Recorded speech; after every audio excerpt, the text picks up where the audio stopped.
Hello hi every one, നമസ്കാരം and welcome to reaction ബേരൻചുള്ളിക്കൽ. എല്ലാവരും സുഖമായിരിക്കുന്നുവെന്ന് കരുതുന്നു.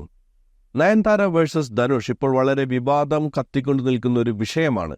നയൻതാര നെറ്റ്ഫ്ലിക്സിന് വേണ്ടി ഒരു ഡോക്യുമെന്ററി തയ്യാറാക്കിയിട്ടുണ്ടായിരുന്നു. ആ ഡോക്യുമെന്ററിയിൽ 3 സെക്കൻഡ് മാത്രം വരുന്ന ഒരു ഭാഗം, അതിനെതിരെ ധനുഷ് ഒരു വക്കീൽ നോട്ടീസ്, ഒരു ലീഗൽ നോട്ടീസ് നയൻതാരക്ക് അയച്ചിരിക്കുകയാണ്. അതിനെ തുടർന്ന് നയൻതാര സോഷ്യൽ മീഡിയയിൽ പ്രതികരിച്ചിരിക്കുന്നു. ഈ വിഷയമാണ് റിയാക്ഷൻ എടുത്തിരിക്കുന്നത്. ഒരുപക്ഷെ ആർക്കെങ്കിലും ഈ വിഷയത്തെക്കുറിച്ചൊരു ധാരണക്കുറവുണ്ടെന്നുണ്ടെങ്കിൽ ഞാനൊന്ന് ചെറുതായിട്ട് അത് വിശദീകരിക്കാം. നയൻതാര നെറ്റ്ഫ്ലിക്സിന് ഒരു ഡോക്യുമെന്ററി നിർമ്മിച്ച് നൽകുന്നുണ്ട്. അതിന്റെ ട്രെയിലർ കഴിഞ്ഞ ദിവസമാണ് റിലീസായത്. ആ ട്രെയിലർ എനിക്ക് കാണിക്കണമെന്ന് ആഗ്രഹമുണ്ടെങ്കിലും നെറ്റ്ഫ്ലിക്സ് കോപ്പിറൈറ്റിന്റെ കാര്യത്തിൽ വളരെ ശക്തമായി ഇടപെടുന്ന ടീമായതുകൊണ്ട് കോപ്പിറൈറ്റ് സ്ട്രൈക്കും ക്ലെയിം ഒഴിവാക്കുന്നതിന് വേണ്ടിയിട്ടാണ് ആ സംഭവം കാണിക്കാത്തത്. അതിനെ തുടർന്നാണ് നയൻതാരക്ക് നോട്ടീസ് അയച്ചിരിക്കുന്നത്. നോട്ടീസ് അയക്കാനുള്ള കാരണം, ധനുഷ് പ്രൊഡ്യൂസ് ചെയ്തൊരു ചിത്രം നാനും റൌഡിദാൻ, ആ സിനിമയിൽ അഭിനയിച്ചിരിക്കുന്നത് വിജയ് സേതുപതിയും നയൻതാരയും, അത് സംവിധാനം ചെയ്തിരിക്കുന്നത് നയൻതാരയുടെ ഭർത്താവായ വിഘ്നേഷുമാണ്. ഈ സിനിമയിൽ നിന്നുള്ള ചില ഭാഗങ്ങൾ ഉൾപ്പെടുത്തിയിട്ടുണ്ട്. ഇങ്ങനെ ഉൾപ്പെടുത്തിയിരിക്കുന്ന ഭാഗത്തിന് സ്വാഭാവികമായിട്ടും ധനുഷിന് കോപ്പിറൈറ്റ് ക്ലെയിം ഉണ്ട്. അദ്ദേഹത്തിന് കോപ്പിറൈറ്റ് ഉള്ളത് കൊണ്ട് തന്നെ ന്യായമായൊരു തുക ആവശ്യപ്പെടാനുള്ള സാഹചര്യമുണ്ട്.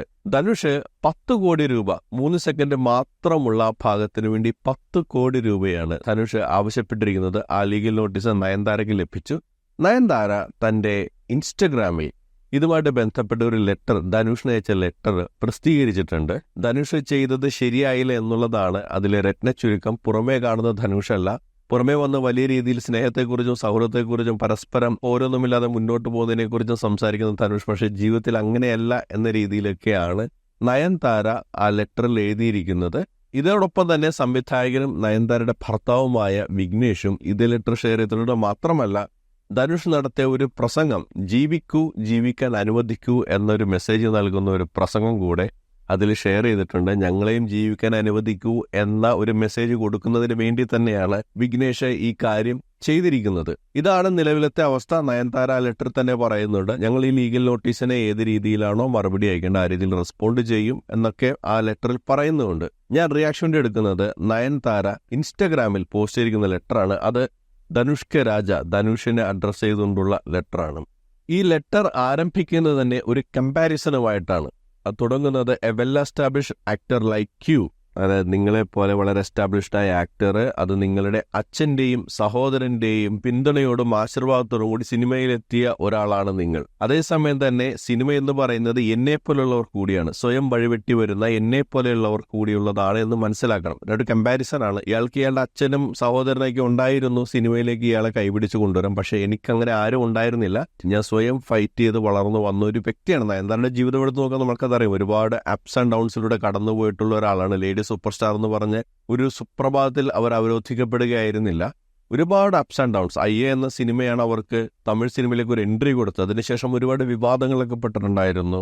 അങ്ങനെ ഒരുപാട് കയറ്റങ്ങളും ഇറക്കങ്ങളും ഒക്കെ കടന്നു വന്നിട്ടാണ് ഇന്നത്തെ ഈ ലേഡി സൂപ്പർ സ്റ്റാർ എന്ന പദവിയിലേക്ക് നയൻതാര എത്തി നിൽക്കുന്നത്. ഇതില് ആ ലെറ്ററിലെ 3ാമത്തെ പാരഗ്രാഫിലാണ് ഈ നെറ്റ്ഫ്ലിക്സിലെ ഡോക്യുമെന്ററി എന്താണെന്ന് അവർ പറയുന്നത്. This Netflix documentary about me, my life, my love and marriage includes clips of many of my industry well-wishers who have graciously contributed and memories from multiple films, but sadly does not include the most special and important film, നാനും റൌഡിദാൻ. ഈ ഡോക്യുമെന്ററിയിൽ Nayanthara depute ചെയ്യുന്നത് നയൻതാരയുടെ ജീവിതം തന്നെയാണ്. അതിന്റെ trailer കണ്ടിട്ടുണ്ടെങ്കിൽ നിങ്ങൾക്കറിയാം, യൂട്യൂബിൽ available ആണ്. അവരുടെ ജീവിതത്തെക്കുറിച്ച് അവർ പറയുന്നത്, മറ്റുള്ളവർ പറയുന്നത്, സിനിമയിൽ അവർ വന്നിട്ടുള്ള വഴികൾ, നയൻതാരയുടെ അമ്മ സംസാരിക്കുന്നതിന്റെ ക്ലിപ്പൊക്കെ അതിലുണ്ട്.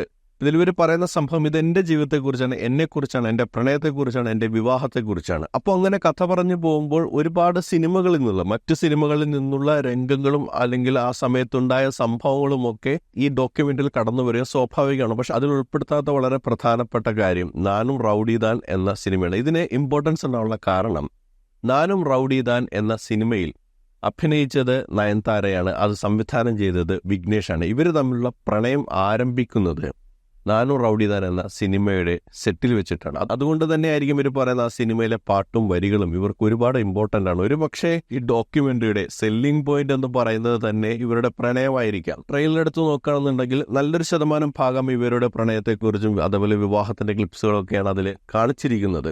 അപ്പൊ അതുകൊണ്ട് തന്നെ നാനും റൌഡിദാൻ ഇവർക്ക് വളരെ ഇമ്പോർട്ടൻ്റ് ആയ സിനിമയാണ്.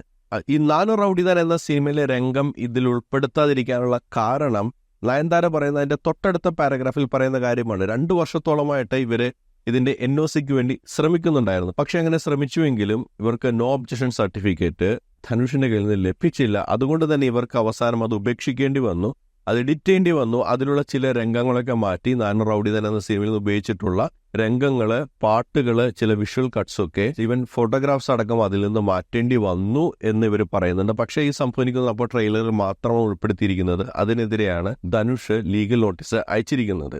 ഇവരെ സംബന്ധിച്ചിടത്തോളം ഞാൻ നേരത്തെ പറഞ്ഞല്ലോ, ആ സിനിമയിലെ സോങ്സ് വളരെ ഇമ്പോർട്ടൻ്റ് ആയിരിക്കും. കാരണം ഇവരുടെ ആ പ്രണയം ആരംഭിക്കുന്നത് ഈ സിനിമയുടെ സെറ്റിലാണ്. അപ്പോൾ ഒരു സെല്ലിംഗ് പോയിന്റ് തന്നെയാണ് ആ പാട്ടുകൾ എന്നുള്ള കാര്യത്തിൽ യാതൊരു തർക്കവുമില്ല. എന്തുകൊണ്ടായിരിക്കാം ധനുഷ് ഇതിന് NOC കൊടുക്കാത്തത് എന്നൊരു ചിന്ത സാധാരണത്തിൽ പ്രേക്ഷകർക്കുണ്ടാകാൻ സാധ്യത. അതിന് കാരണമായിട്ട് നയൻതാര പറയുന്നത് 2ാമത്തെ പേജിലെ സെക്കൻഡ് ലാസ്റ്റ് പാരഗ്രാഫിലാണ് പറയുന്നത്. ആ സിനിമ ഇറങ്ങി 10 വർഷമായിട്ടും ആ സിനിമയുടെ ബന്ധപ്പെട്ട് ഇവർക്കിടയിൽ ഉണ്ടായിട്ടുള്ള ഫ്രിക്ഷനിൽ ഒരു മാറ്റവും സംഭവിച്ചിട്ടില്ല. പുറമേ നിങ്ങൾ ഒരു മാസ്ക് ഇട്ട് നടക്കുകയാണ്, പക്ഷെ അകമേ 10 വർഷമായിട്ട് നിങ്ങൾക്ക് ആ സിനിമയായിട്ട് ബന്ധപ്പെട്ട് നിങ്ങളുടെ മനസ്സിലുണ്ടായിട്ടുള്ള ചിന്താഗതികളിൽ മാറ്റമൊന്നും സംഭവിച്ചിട്ടില്ല. ആ സിനിമ പരാജയപ്പെട്ടു പോകുമെന്നാണ് ധനുഷ് പറഞ്ഞിരുന്നത്, നാൻ റൌഡിദാൻ എന്ന സിനിമ. അതിന് കാരണമായിട്ട് ധനുഷ് പറഞ്ഞത് ആ സിനിമയിലെ നയൻതാരയുടെ അഭിനയം പോരാ എന്നാണ്. അങ്ങനെ പ്രെഡിക്റ്റ് ചെയ്തെങ്കിലും സിനിമ ഒരു ഹിറ്റായി മാറി. എന്ന് മാത്രമല്ല, ആ സിനിമ 2016 ഫിലിം ഫെയർ അവാർഡ് നയൻതാരയ്ക്ക് നേടിക്കൊടുക്കുകയും ചെയ്തു, മികച്ച അഭിനേത്രിക്കുള്ള award.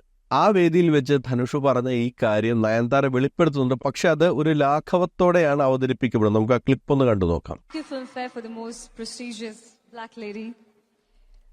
Like everyone else, I also have a long list of thank yous, but I'll keep it short. First of all, thank you to all my fans who have always supported me through my lows and highs, who have always believed in me. So, thank you a lot. Thank you to Vijay Sethupathi sir, the entire cast and crew, cameraman George, Shrikar sir.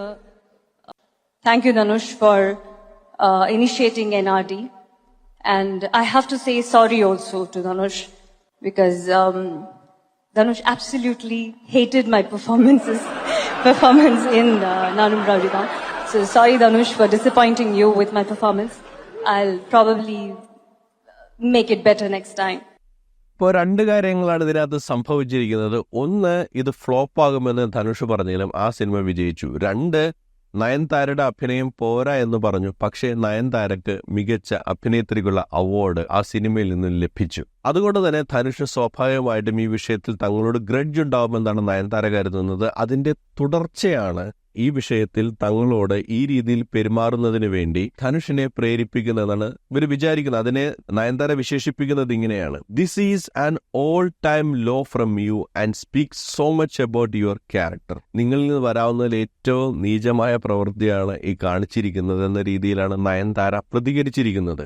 ഈ വിഷയത്തിൽ നമ്മൾ ധനുഷിന്റെ ഭാഗത്ത് നോക്കുകയാണെന്നുണ്ടെങ്കിൽ നമുക്ക് കണ്ടെത്താൻ പറ്റുന്ന ഒരു ശരിയുണ്ട്, അതില്ല എന്ന് പറയാൻ കഴിയില്ല. കാരണം ഒരു പ്രൊഡ്യൂസറിന് അയാളുടെ സിനിമയിലും ആ സിനിമയിൽ ഉൾപ്പെട്ടുള്ള ഗാനങ്ങൾക്കും ഒക്കെ കോപ്പിറൈറ്റ്സ് ഉള്ളതാണ്. അതിലുള്ള രംഗങ്ങൾ, വിഷ്വൽസ്, സ്ക്രിപ്റ്റ്, ഇതിനെല്ലാത്തിനും കോപ്പിറൈറ്റ്സ് ഉള്ള വ്യക്തിയാണ്.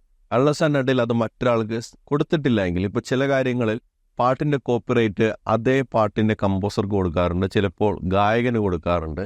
അത്തരത്തിൽ കൊടുക്കാത്തിടത്തോളം കാലം ആ സിനിമയിൽ എല്ലാ എലമെന്റ്സിനുമുള്ള പകർപ്പവകാശം ധനുഷിന് മാത്രമുള്ളതാണ്. ആ സ്ഥിതിക്ക് ആ സിനിമയിൽ നിന്നുള്ള രംഗം ട്രെയിലറിലായാലും ഡോക്യുമെന്ററിയിലായാലും ഇനി മറ്റൊരു സാഹചര്യത്തിലും ഉപയോഗിക്കുന്നത് അയാൾക്ക് കോപ്പിറൈറ്റ് ക്ലെയിം ചെയ്യാനുള്ള ഒരു സാധ്യത തുറന്നിടുന്നുണ്ട്. അത് വെച്ച് തീർച്ചയായിട്ടും ധനുഷിന് തുക ആവശ്യപ്പെടാം. പ്രത്യേകിച്ച് ഇതൊരു കമേഴ്ഷ്യൽ സംഭവമാണല്ലോ. നയൻതാര പുണ്യപ്രവൃത്തിയൊന്നുമല്ലല്ലോ ചെയ്യുന്നത്. ഈ ഡോക്യുമെന്ററി എന്ന് പറയുന്നത് ഒരു ചാരിറ്റി സംഭവമായിട്ട് ചെയ്യുന്നൊന്നുമല്ല. അതിൽ നിന്നുള്ള വരുമാനം അവർക്ക് ലഭിക്കുന്നുണ്ട്. പക്ഷെ ആ ലഭിക്കുന്ന വരുമാനം അവർ ചാരിറ്റി നടത്തിയേക്കാം. പക്ഷേ എൻഡ് ഓഫ് ദ ഡേ ഇതൊരു കമേഴ്ഷ്യൽ ഡോക്യുമെന്ററിയാണ്, പൈസ നോക്കി തന്നെ ചെയ്യുന്ന ഒരു സംഭവമാണ്. ആ സ്ഥിതിക്ക് ധനുഷിന്റെ സിനിമയിൽ നിന്നുള്ള ക്ലിപ്പ് അത് ഏത് രീതിയിലും ആയിക്കൊള്ളട്ടെ, സ്വന്തം ഡിവൈസ് ഷൂട്ട് ചെയ്താകാം, അതേ സിനിമയിൽ നിന്ന് കോപ്പി ചെയ്താകാം, ആ സിനിമയിലെ പാട്ടോ ലിറിക്സോ ഏതുമാകാം, അതുപയോഗിക്കുന്നതിന് ധനുഷിന് പൈസ കൊടുക്കേണ്ട ബാധ്യത എന്തായാലും നയൻതാരയ്ക്കുണ്ട്. അത് ചോദിക്കാനുള്ള അവകാശവും ധനുഷിനുണ്ട്. പക്ഷെ 10 കോടിയൊക്കെ ചോദിക്കാമെന്ന് ചോദിച്ചു കഴിഞ്ഞാൽ അത് ഇത്തിരി കൂടിപ്പോയി എന്ന് എനിക്ക് പറയാനുള്ളൂ. ഈ ഒരു അവസരം അദ്ദേഹം മുതലാക്കിയാണെന്നാണ് ഞാൻ മനസ്സിലാക്കുന്നത്. പ്രത്യേകിച്ച് 2 വർഷത്തോളം NOC നൽകാതിരിക്കുക, പിന്നീട് അവർക്ക് ആ ഡോക്യുമെന്റ് റീഡിറ്റ് ചെയ്യേണ്ടി വരിക, ഇതുപോലെ സംഭവങ്ങളൊക്കെ സൂചിപ്പിക്കുന്നത് ഈ ഒരു വിഷയത്തിൽ ധനുഷിനുള്ള പേഴ്സണൽ ഗ്രഡ്ജ് ഉപയോഗിക്കുന്നു എന്നുള്ളതാണ്. പ്രത്യേകിച്ച് 3 സെക്കൻഡ് മാത്രമുള്ള കാര്യത്തിന് 10 കോടി രൂപയ്ക്ക് അവകാശപ്പെടുന്നത്. അദ്ദേഹത്തിന്റെ കോർപ്പറേറ്റ് അവകാശങ്ങൾക്കെതിരെ എനിക്കൊന്നും പറയാനില്ല. അദ്ദേഹത്തിന് നിയമപരമായിട്ട് അവകാശമുണ്ട്. പക്ഷെ ഇത്രയും തുക ചോദിക്കാമോ, അല്ലെങ്കിൽ NOC ഇത്രയധികം വൈകിപ്പിക്കാമോ എന്നൊക്കെ ചോദിക്കുമ്പോൾ ഇതിലൊരു പേഴ്സണൽ ഗ്രഡ്ജ് ഉണ്ട് എന്നുള്ള കാര്യം നമ്മൾക്ക് കാണാതെ പോകാൻ നമ്മൾക്ക് കഴിയില്ല.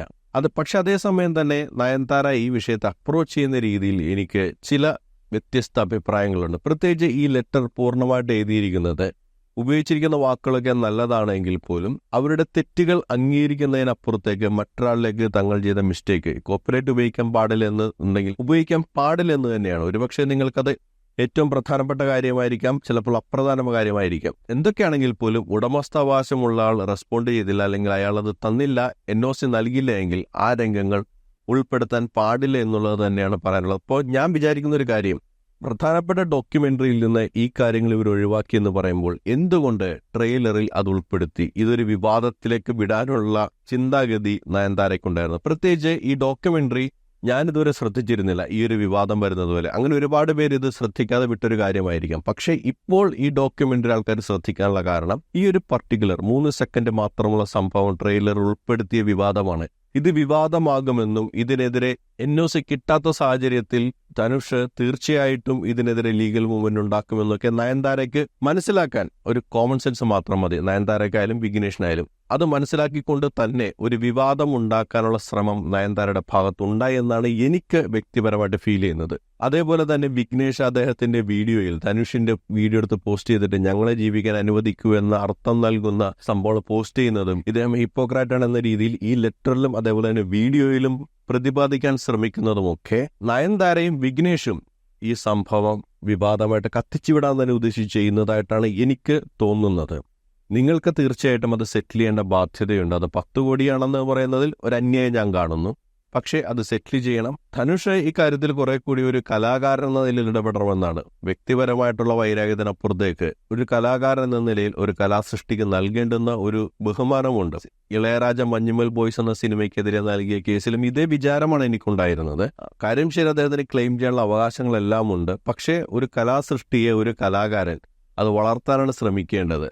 അതേപോലെ തന്നെയാണ് ധനുഷ് ഇവിടെ ചെയ്യേണ്ടത്. ഇവർ തമ്മിൽ ഒരു അമിക്കബിൾ സിറ്റുവേഷൻ സാഹചര്യം ഉണ്ടാക്കിയെടുക്കുക. നയൻതാരയും അത് ശ്രമിക്കേണ്ടതാണ്. ഈ ലെറ്ററിലെ ചില പരാമർശങ്ങളൊക്കെ ഇത്തിരി കടന്നതായിട്ടാണ് എനിക്ക് തോന്നുന്നത്. അതേപോലെ വിഘ്നേഷ് വീഡിയോ പോസ്റ്റ് ചെയ്ത കാര്യവും. ഈ ഒരു കാര്യത്തിൽ എന്റെ ഒരു ടേക്ക് ഇതാണ്. നയൻതാര അവരുടെ ഡോക്യുമെന്ററി കമേഴ്ഷ്യലൈസ് ചെയ്യാൻ ഉദ്ദേശിക്കുന്നിടത്തോളം കാലം ധനുഷിന് അദ്ദേഹം അർഹിക്കുന്ന ഒരു തുക നൽകാനുള്ള ബാധ്യതയുണ്ട്. അത് അമിക്കബിൾ സെറ്റിൽമെന്റിലേക്ക് പോവുക. ധനുഷ് ഈ പേഴ്സണൽ ആയിട്ടുള്ള ഗ്രഡ്ജൊക്കെ ഇതിനകത്തേക്ക് വലിച്ചിഴക്കാതെ അദ്ദേഹത്തിന് അർഹതയുണ്ടെന്ന് തോന്നുന്ന ഒരു തുക വാങ്ങി ഇത് സെറ്റിൽ ചെയ്യാനുള്ള രീതിയിലേക്ക് കാര്യങ്ങൾ പോകണം എന്നാണ്. ഇനി ഒന്നും നടന്നില്ല എങ്കിൽ മെയിൻ ഡോക്യുമെന്ററിയിൽ ഇതുമായിട്ട് ബന്ധപ്പെട്ടുള്ള രംഗങ്ങളൊക്കെ നിങ്ങൾ കട്ട് ചെയ്ത് കളഞ്ഞെന്നാണല്ലോ പറയുന്നത്. നാനോ റൗഡി തന്നെ എന്ന സിനിമയിലുമായിട്ട് ബന്ധപ്പെട്ടുള്ള കാര്യങ്ങളൊക്കെ. അതേപോലെ തന്നെ ട്രെയിലറിലുള്ള ഈ സംഭവങ്ങളും കട്ട് ചെയ്ത് കളയുക. ഇപ്പൊ അത്യാവശ്യം ഒരു റീച്ച് ഈ ഒരു ഡോക്യുമെന്ററിക്ക് വന്നിട്ടുണ്ട്. ഇപ്പൊ കൂടുതൽ പ്രേക്ഷകർ ഈ ഡോക്യുമെന്ററി എന്താണെന്ന് അറിയാനുള്ള ഒരു സാഹചര്യം ഉണ്ട്. അപ്പോൾ പ്രേക്ഷകരിലേക്ക് ഡോക്യുമെന്ററി എത്തപ്പെടട്ടെ. എന്താണ് ഈ വിഷയത്തിൽ എൻ്റെ പ്രിയപ്പെട്ട പ്രേക്ഷകർക്ക് പറയാനുള്ളത്? അത് കമന്റായിട്ട് രേഖപ്പെടുത്തുക. മറ്റൊരു പ്രതികരണവുമായി നമുക്ക് വീണ്ടും കണ്ടുമുട്ടാം. അതുവരേക്കും ബൈ ബൈ, ടേക്ക് കെയർ.